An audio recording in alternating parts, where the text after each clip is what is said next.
მხარს უჭერთ ქართველი ხალხის ევროპულ მისწრაფებებს, ვგმობთ ხელისუფლების ყველა ქმედებას, რომელიც იწვევს დემოკრატიულ უკუსვლას. მაკრონი, მერცი და ტუსკი ერთობლივ განცხადებას ავრცელებენ. საქართველო კვლავ დაგიცავ დამოუკიდებლობის დღის აღსანიშნად თბილისსა და სხვა დიდ ქალაქებში მსვლელობები მიმდინარეობს. მთელი დღის განმავლობაში ეწყობა სხვადასხვა აქტივობებიც.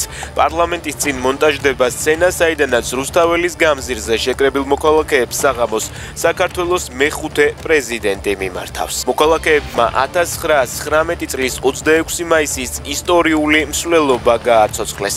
დამოუკიდებლობის აღნიშვნის პირველ მარშს სპორტული საზოგადოება შევარდენის ქალი გიმნასტები მიუძღოდნენ.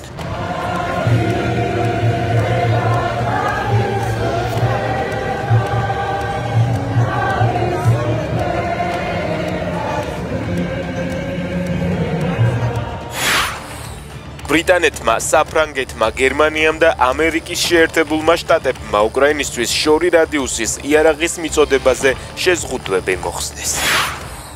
გასულ ღამეს რუსეთმა უკრაინაზე ომის დაწყების შემდეგ დრონებით ყველაზე მასშტაბური იერიში მიიტანა.